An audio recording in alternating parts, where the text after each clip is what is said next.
Assalamualaikum warahmatullahi wabarakatuh. Kembali lagi pada kesempatan kali ini. Mungkin topik pada kali ini adalah topik yang begitu sangat berat, yang dimana saya sendiri sebenarnya kurang paham. Namun saya mencoba untuk memahamkan diri saya sendiri dan terutama kalian yang mendengarkan. Dan pada kesempatan kali ini kita akan berbicara atau membahas tentang resesi di tahun 2023.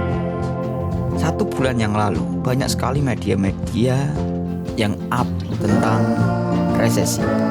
Banyak negara yang chaos lah, ekonomi ambruk, orang kaya menjadi semakin kaya, orang miskin menjadi semakin miskin, dan banyak sekali peristiwa-peristiwa atau ketakutan-ketakutan yang disiarkan oleh para influencer. Yang terjadi adalah bagi orang-orang yang penikmat media sosial dan selalu menyimak berita atau golongan average mind yang selalu berkaitan atau bergulat dalam dunia berita, orang ini pasti khawatir dengan apa yang telah terjadi pada tahun ini nanti. Akan tetapi ada beberapa yang perlu kita perhatikan untuk resesi 2023. Emangnya kalau kita tanyakan lagi, resesi itu apa sih sebenarnya? Resesi itu pakanan opo, cara bahasa Jawanya seperti itu. Menurut www.bfd.co.id, resesi adalah kemerosotan ekonomi yang tidak hanya disebabkan dari aktivitas ekonomi itu sendiri. Perkembangan teknologi turut menjadi faktor adanya resesi. Hal ini bisa terjadi karena adanya penurunan lapangan pekerjaan yang banyak digantikan oleh teknologi terkemuka seperti artificial intelligence atau AI dan robot. Namun dengan adanya resesi, jika terjadi, semoga tidak di Indonesia, memberikan suatu challenge bagi pengusaha makro. Lalu bagaimana dengan kondisi perekonomian atau orang yang bergulat di usaha mikro? Saya kira tebakan saya sendiri bisa jadi salah, bisa jadi benar.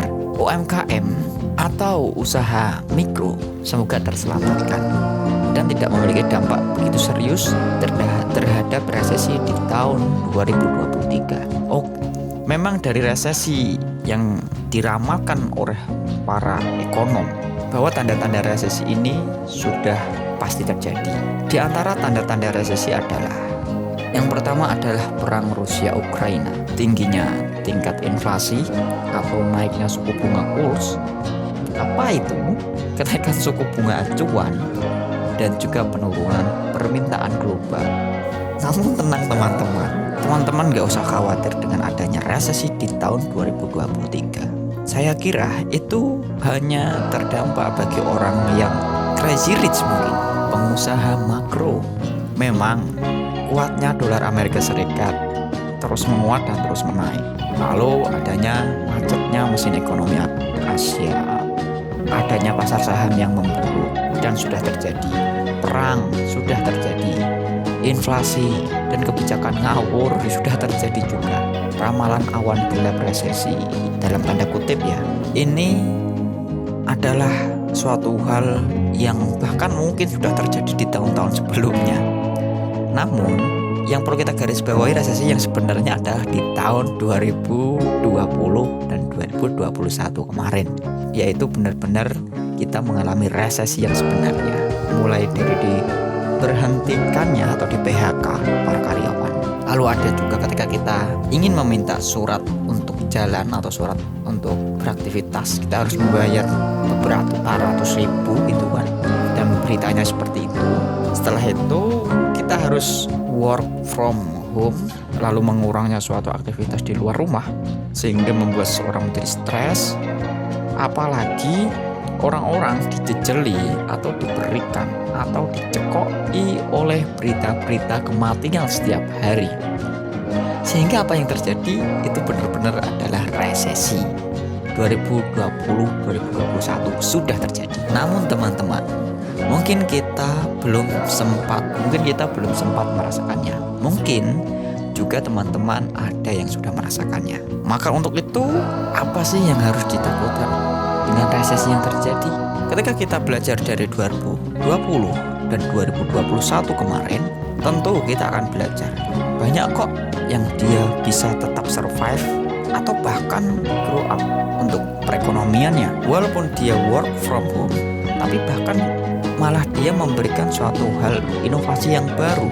Karena orang kan biasanya itu ketika kepepet, ketika orang itu kepepet biasanya melakukan suatu aksi tertentu yang dimana nalar dan logikanya itu tidak masuk dan tidak logis untuk sebuah aksi tindakan yang telah ia lakukan, sehingga dia melakukan suatu inovasi tertentu, membuat seseorang itu atau membuat dirinya itu bisa survive dalam resesi tahun kemarin. Bahkan perekonomiannya menjadi lebih baik. Walaupun benar sekali ada juga perekonomian yang begitu sangat memburuk dan terpuruk.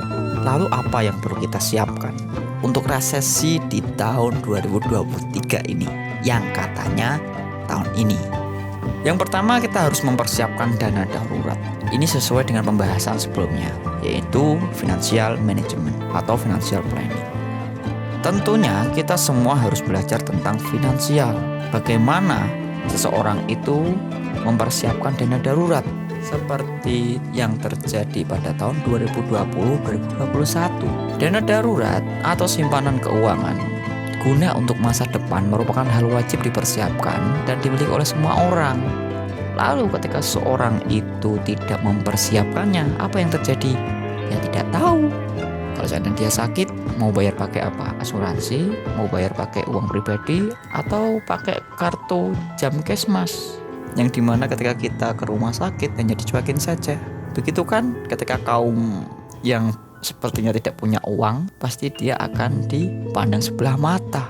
Lanjut, kalau ini dibahas terlalu dalam nanti berbahaya. Lanjut, yang kedua yaitu mencari passive income, dimana ketika kita tidur, dimana ketika kita mandi, dimana ketika kita rebahan, uang tetap mengalir memasuk ke rekening kita atau ke kantong atau e-wallet kita. Mungkin teman-teman di sini belum sadar, sebenarnya YouTube itu bisa menjanjikan seorang untuk memberikan passive income. Namun ketika seorang itu sudah berjalan di tengah jalan, ketika dia tidak mendapatkan apa yang ia inginkan, dia berhenti begitu saja. Kenapa tidak diperbaiki, malah ditinggalkan begitu saja? Inilah yang perlu disiapkan, yaitu passive income. Yang ketiga yaitu meminimalisir pengeluaran dan hutang. Jangan sampai berhutang ketika nanti resesi ataupun tidak resesi, jangan sampai berhutang. Tapi gak masalah selama hutangmu tidak berlebihan dan selama kamu bisa menjadwalkan untuk menyaurnya. No way, pengeluaran yang perlu kamu perhatikan adalah pengeluaran. Yang keempat yaitu menggunakan asuransi. Yang kelima itu aktif investasi. Apa sih yang perlu kamu investasikan dalam hidupmu? Mungkin dari leher ke atas, kamu baca, kamu belajar, kamu berolahraga, kamu menabung di platform yang dimana sudah diawasi oleh OJK dan lain sebagainya.